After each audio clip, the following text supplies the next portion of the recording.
Une vidéo récente sur TikTok a fait le tour du monde, et on comprend pourquoi. On y découvre un chat noir avec une forte personnalité qui n'a aucun mal à prendre les devants et diriger les opérations au quotidien. Et ce, même lorsqu'il s'agit de quelque chose qui ne la concerne pas du tout. Lorsque son propriétaire Vincenzo prend ses repas, Padula le chat aime se poser sur son épaule comme un perroquet. Cet emplacement lui donne l'angle idéal pour surveiller l'assiette de son propriétaire, et le stopper quand il mange un peu trop.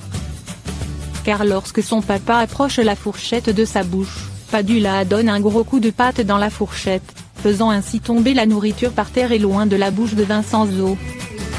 Vincenzo n'a pas l'air dérangé par cette drôle d'habitude, même s'il doit sûrement chercher à manger son goûter en secret par moments. Simplement pour avoir la paix. Ne se rendant pas compte de sa petite taille, ce chaton s'attaque à un dalmatien. Ce chaton n'a pas froid aux yeux face à un immense dalmatien qui fait 10 fois sa taille. On dit que la patience est une vertu. Et c'est ce qui vient à l'esprit en voyant cette vidéo d'un grand dalmatien qui tolère patiemment les attaques d'un petit chaton qui a de l'énergie à en revendre. Et il faut dire que Louis le dalmatien a l'habitude des petits chats, car sa maman est famille d'accueil pour chatons depuis un moment. Et en ramène souvent chez elle en attendant qu'il trouve de nouvelles familles pour la vie.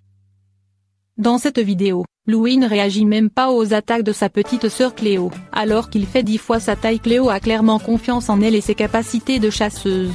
Alors que son chat préféré prend de l'âge. Elle lui prélève des cellules pour le faire cloner.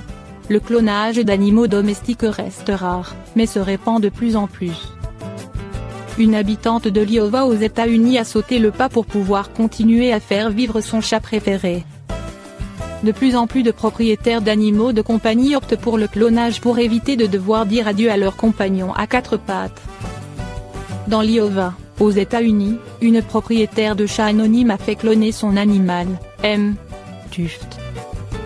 Le nouvel animal a désormais quelques mois, et ressemble comme 2 gouttes d'eau à l'ancien. Une propriétaire de chat prévoyant alors qu'M.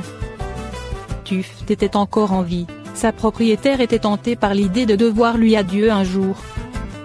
Elle a donc demandé à son vétérinaire de lui prélever des cellules vivantes, dans l'optique de pouvoir le faire cloner après son décès par la société ViaGenP. Un clonage réussi. M. Spécialisé dans le clonage d'animaux de compagnie. Tuft Jr., âgé de quelques mois, a rejoint la vie de sa propriétaire peu de temps après le décès de son prédécesseur. Sa maîtresse affirme qu'il est exactement comme son ancien chat, sauf qu'il est en bien meilleure forme puisqu'il est encore un chaton. Pour faire naître ce chaton, la société de clonage a créé un embryon avec les cellules de Monsieur Tuft avant de placer l'embryon dans l'utérus d'une mère porteuse. Tuft. La propriétaire de M. Tuft Jr. est donc bien un jumeau de M. Tuft Jr. est ravie de sa décision. Si elle sait bien que ce n'est pas son chat originel, elle est très heureuse de pouvoir couvrir son chaton d'amour chaque jour.